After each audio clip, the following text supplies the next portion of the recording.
ভালোবাসা জানিয়ে একটা ছোট্ট অঙ্ক অনেকবারই বোঝানো হয়েছে, কিন্তু দেখা যাচ্ছে অঙ্কটা করতে গিয়ে তোমরা পারছো না বা আটকে যাচ্ছে। সেই অঙ্কটা একটু বারবার করে দেখিয়ে দেওয়ার চেষ্টা করছি। দেখো, আশা করি মাথায় ঢুকে যাবে। একটি সমদ্বিবাহু ট্র্যাপিজিয়ামের তির্যক বাহুদ্বয়ের প্রত্যেকটির দৈর্ঘ্য 10 সেন্টিমিটার এবং সমান্তরাল বাহু দুটির দৈর্ঘ্য 5 সেন্টিমিটার ও 17 সেন্টিমিটার। ট্র্যাপিজিয়ামের ক্ষেত্রফল ও কর্ণের দৈর্ঘ্য কত? ট্র্যাপিজিয়ামের ক্ষেত্রফলের ফর্মুলা আগে জানতে হবে, হাফ ইন্টু সমান্তরাল বাহুদ্বয় যোগফল ইন্টু উচ্চতা। আমি ছবিটা আঁকলাম, তাহলে এই ছবিটা আঁকার পর আমি দেখতে পাচ্ছি যে এই যে দেখো উচ্চতা দুটো টেনেছি, উচ্চতা দুটো টানলে কি হয়, পুরো বাহুটা যদি 17 সেন্টিমিটার হয়, সমদ্বিবাহু ট্র্যাপিজিয়াম যেহেতু, তাহলে এটাও 5 সেন্টিমিটার, এই জায়গাটাও 5 সেন্টিমিটার। তাহলে 5 সেন্টিমিটার থেকে 17 সেন্টিমিটার বাদ গেলে থাকছে 12 সেন্টিমিটার। 12 সেন্টিমিটারের মধ্যে তাহলে এটা হচ্ছে 6 সেন্টিমিটার, এটা হচ্ছে 6 সেন্টিমিটার। এই আমি চিত্রটা এঁকে নেব এবং বারবার বোঝার চেষ্টা করব, চিত্রটার মধ্যেই অঙ্কটা হয়ে গেল। কিন্তু এই জায়গাটা বারবার না বুঝতে পারার জন্য অঙ্কটা আটকে যাচ্ছে। তাহলে দেখো, এবারে যদি চিত্রটা হয়, তাহলে এখানে দেখা যায় একটা সমকোণী ত্রিভুজ। তাহলে সমকোণী ত্রিভুজের ক্ষেত্রে AB square equal to AP square plus BP square. তাহলে এই যে এপি স্কোয়ার কত? 10। হ্যাঁ, তাহলে এবি স্কোয়ার ইকুয়াল টু, তার মানে AB square equal to AP square plus BP square. তাহলে এপি স্কোয়ার একবারই করতে হচ্ছে সময়ের ব্যাপার জন্য, 10 স্কোয়ার মানে 100, আর 6 স্কোয়ার 36। তাহলে 100 মাইনাস 36, তাহলে 64। তাহলে এপি ইকুয়াল টু কত বেরোচ্ছে? 8। তা আমি এপি ইকুয়াল টু বের করে নিলাম, এপিটা বের করে নিলাম 8 সেন্টিমিটার। 8 সেন্টিমিটার।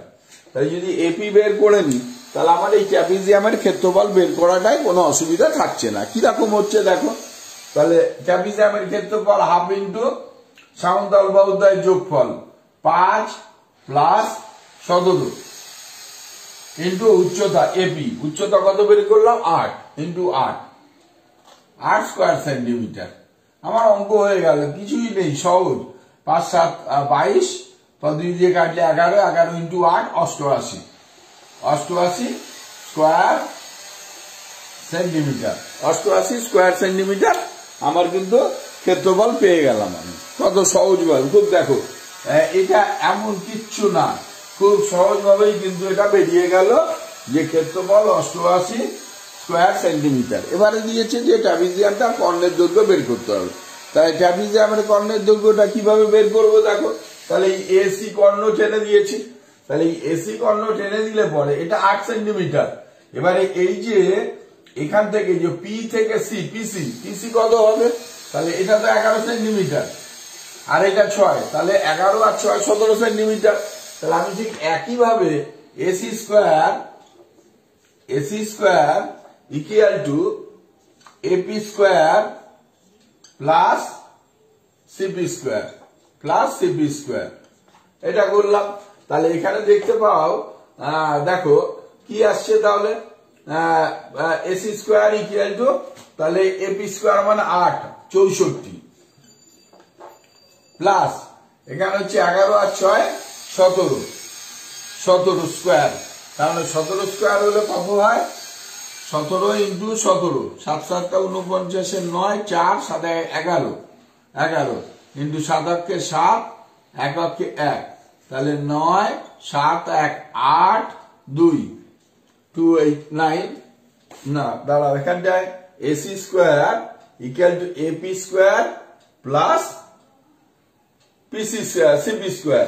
তাহলে 11 আর 6 17 স্কোয়ার, 8 8 64 স্কোয়ার।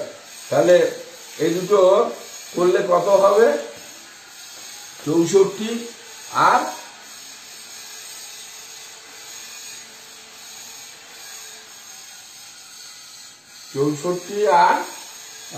17 স্কোয়ার, তার মানে 289 প্লাস 64।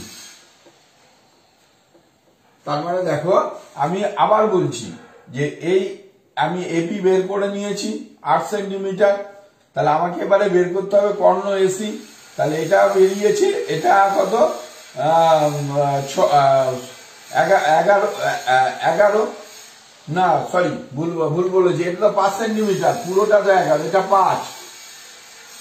দেখে নাও, এই বারবার বুঝে নিতে হবে অঙ্কটার মধ্যে দিয়ে, বারবার 5 5 আর 6 11, তাহলে এটা 11 11 কত 121, 121 121। তাহলে আমি দেখলাম এটা 8 আর এটা 11, তাহলে এসি স্কোয়ার ইকুয়াল টু 8 8 64, 11 11 121, তাহলে 185। তাহলে AC equal to root 185, root 185। এটা হচ্ছে কর্ণের দৈর্ঘ্য, কর্ণের দৈর্ঘ্য। আর ক্ষেত্রফল কত বের করলাম, 88 স্কয়ার সেন্টিমিটার। অঙ্কটা খুবই সহজ, কিন্তু বারবার করে অঙ্কটা দেখবে, প্র্যাকটিস করবে। ট্রাপিজিয়ামের ক্ষেত্রফল হাফ ইন্টু সমতল বাহুদ্বয়ের যোগফল ইন্টু উচ্চতা। আমি এই উচ্চতাটা বের করে নিলাম 10 স্কোয়ার আর 6 স্কোয়ার, তার মানে এখানে 8 বেরোলো। ঠিক একইভাবে এপিসি ক্ষেত্রে এসি স্কোয়ার ইকুয়াল টু বের করলাম, AC square equal to AP square plus PC square root over 185। ধন্যবাদ। বারবার করে দেখো, বারবার করে ছবি আঁকো, তাহলে অঙ্কটা মাথায় ঢুকে যাবে, বেড়ে যাবে।